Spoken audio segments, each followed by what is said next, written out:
नमस्कार मंडळी, ट्रॅव्हल माता चॅनलमध्ये तुमचे खूप खूप स्वागत आहे. आणि थोडेसे आज ऊन पडले होते, तसा पाऊस सतत चालूच आहे. आणि या सीझनमध्ये पावसाळ्यामध्ये खूप सारे लिंबू आलेले आहेत झाडाला. आमचे शेतात लिंबाचे छान झाड आहे, तर त्या लिंबूचे आज आपण लोणचे करणार आहोत. हे थोडे वेगळ्या प्रकारचे लिंबू आहे, साईजने मोठे आहेत आणि साल त्याची एकदम बारीक साल आहे, पातळ अशी साल आहे.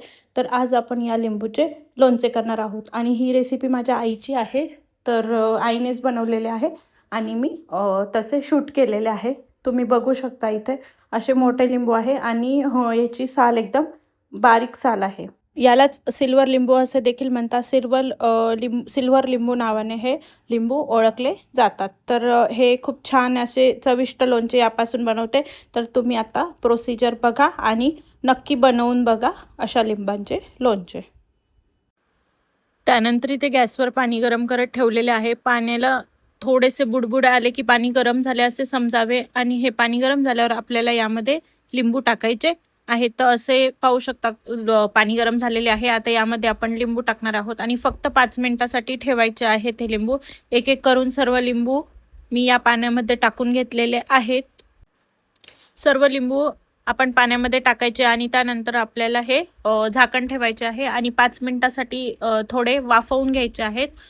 जास्त वाफवायची गरज नाही, कारण याची साल पातळ आहे. याला सिल्वर व्हरायटी म्हणतात आणि यामध्ये कसे आहे, हे लिंबू जास्त आंबट देखील नाहीत.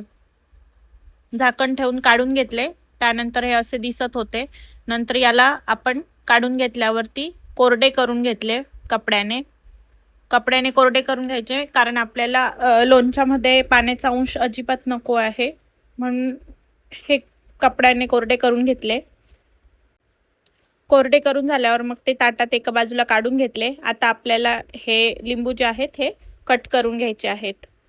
तर हे मोठे मोठे लिंबू आहे आणि याचे छोटे स्लाइसेस कट करून घ्यायचे, कारण तसं मोठे स्लाइस केले तरी चालतील, पण जर बारीक स्लाइस असले तर आपल्याला त्याचा जो लगदा बनवायचा आहे मिक्सरमधून, तर तो पटकन होईल, जास्त फिरवायची गरज राहणार नाही.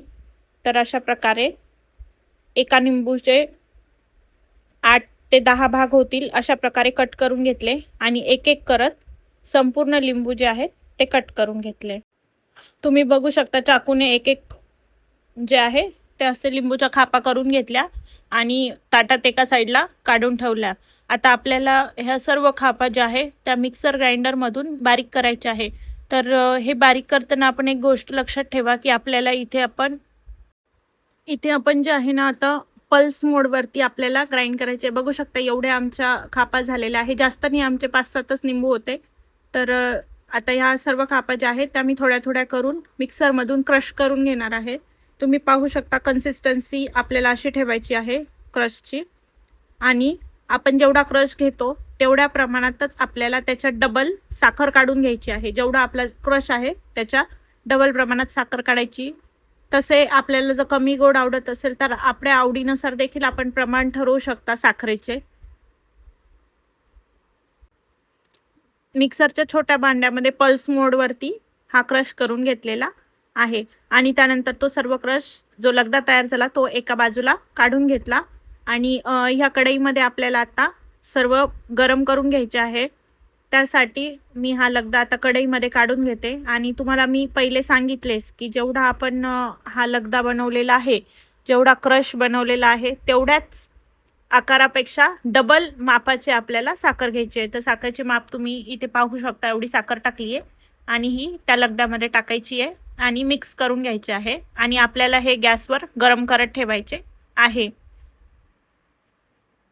इथे साखर टाकून घेतली आणि आता आपण हे सर्व मिक्स करून घेऊया व्यवस्थित. आधी खालीच मिक्स करायचे आणि नंतर आपल्याला हे सर्व मिश्रण जे आहे हे गॅसवर ठेवायचे आहे. व्यवस्थित मिक्स झाले आणि त्यानंतर आता बघू शकता गॅसवर ठेवलेले आहे गरम होण्यासाठी आणि ते आता हळूहळू गरम होत आहे. तर आपल्याला जसा एक तारी पाक सर्वांना माहीत असेल तसा आपल्याला बनवायचा आहे. तोपर्यंत इकडे बाकीचे सर्व साहित्य काढून घेतले. जिरेपूड, मिरेपूड, लाल तिखट आणि मीठ घेतले आहे. आपण मसाला जो आहे हा शेवटी टाकणार आहोत, म्हणजे आपला मसाल्याचा रंग बदलणार नाही, लोणच्याचा रंग बदलणार नाही किंवा मसाला जळणार नाही. तर हे मिश्रण आपल्याला थोडेसे थंड ठेवायचे आहे आणि त्याला हलवत राहायचे सारखे, म्हणजे एकजीव होईल आणि साखर देखील आपली विरघळेल. याचा एक तारी पाक होईपर्यंत आपल्याला हे मिश्रण असेच फिरवत राहायचे आहे.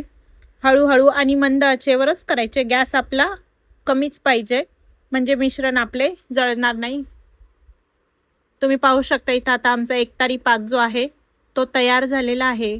आणि आता मी यामध्ये आपले बाकीचे मसाले ॲड करणार आहे. हे लोणचे जे आहे ते तुम्ही उपवासासाठी देखील खाऊ शकतात, पण तुम्हाला त्यामध्ये मिरीपूड व जिरे ॲड करता येणार नाही.